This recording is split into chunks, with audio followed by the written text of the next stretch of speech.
Train আসতেছে, আসার পরে পিছনে বগি ছিঁড়ে গেছে। ছিঁড়ে যাওয়ার পরে এখন তোমার ওই গেট মানে তো গেট উঠে দিছে, আর ওরা তো যে ইঞ্জিন চলে গেছে প্রধানের। পিছনের বগিটা হলো আস্তে আস্তে আসতেছে, ওর গেট উঠে যাওয়ার পরে পরে বাস ধুয়ে গেছে, মাহিন্দ্র ধুয়ে গেছে, এখন হুন্ডা ধুয়ে গেছে। ধুয়ে দেওয়ার পরে পরে এই যে ঘটনা এলো, ঘটনা একজনের পাও কাটে পড়ে গেছে।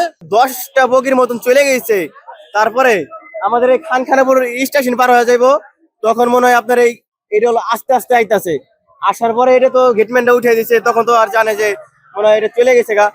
আর আইসিটা এটা হচ্ছে প্রথমে মারছে অটো, তারপরে মারলো মাহিন্দ্র, আর হচ্ছে বাসের ওই বাসটার হচ্ছে আপনার মাথা পিছে লাগছে। মাথা পিছে লাগার পরে বাসটা গেছে ঘুরে। আমি পরে আইসিটাই শুনলাম এই ঘটনাটা। আর আমি আসার পরে হচ্ছে 2টা লোককে দেখছি, মানে খুবই ক্রিটিক্যাল অবস্থা।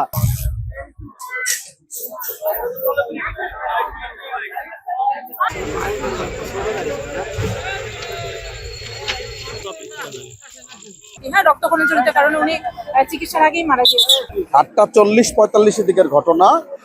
এখানে একটা ট্রেন, মালবাহী যে ট্রেন, তেলের ট্রেন, এই ট্রেনের বগি ছুটে যায়। বগি ছুটে যাওয়ার কারণে প্রথম অংশ যখন পারাপার হয়ে চলে যায়, সেকেন্ড অংশ আসার আগেই এই রেলের যে ছিল ওরা সিগন্যালটা উঠে ফেলে। এই সিগন্যাল উঠে ফেলার কারণে বাস যখন টান দেয়, তখন পরবর্তী সেকেন্ড অংশ বগি ওরা আইসা এই বাসের সাথে এবং একই সাথে সামনে একটি মাহেন্দ্র গাড়ির সাথে লাগাই দেয়।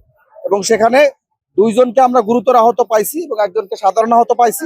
তাদেরকে আমরা হাসপাতালে প্রেরণ করছি। একই সাথে আমরা রেকারের মাধ্যমে এই গাড়ি এবং মাহেন্দ্র গাড়ি উদ্ধারের জন্য আমরা তৎপর আছি। এখানে যে গাড়িটা দেখছেন, এখানে মোট 26টা বিটিও ছিল, সঙ্গে একটা গার্ড ব্রেক ছিল।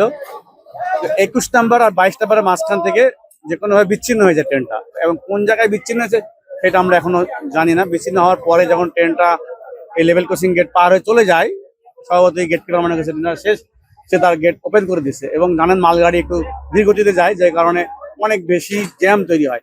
গেট খোলার পরই প্রচন্ড গাড়ির চাপ ছিল এখানে, কারণ এটা ঢাকা সাথে রাজবাড়ী ফরিদপুরে একটা সংযোগ সড়ক, গুরুত্বপূর্ণ সড়ক। এর মাঝেই যখন গেট দূর থেকে হঠাৎ দেখতে পায় যে কিছু একটা আসছে, অন্ধকার ছিল আর 8:30টার দিকে।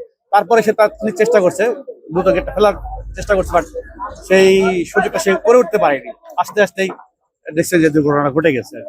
কারণ এটা তদন্ত কমিটি গঠন হয়েছে, তারা তদন্ত সবকে জানা যাবে আসলে কেন হয়েছে বা কিভাবে হলো। ফরিদপুর থেকে ইঞ্জিন আসতেছে, ইঞ্জিন আসে এটাকে নিয়ে গেলে লাইন ক্লিয়ার হয়ে যাবে। শিডিউল বিপর্যয় আন্তনগরে কোনো ট্রেনের শিডিউল বিপর্যয় হয়নি, কারণ এই মুহূর্তে আমাদের কোনো ট্রেন নাই। একমাত্র একটা ট্রেন আছে ভাটিয়াপাড়া এক্সপ্রেস, জানেন, যেটা ফরিদপুরে আটকে আছে। এই টাকা রিমুভ করার পর সে চলে যেতে হবে।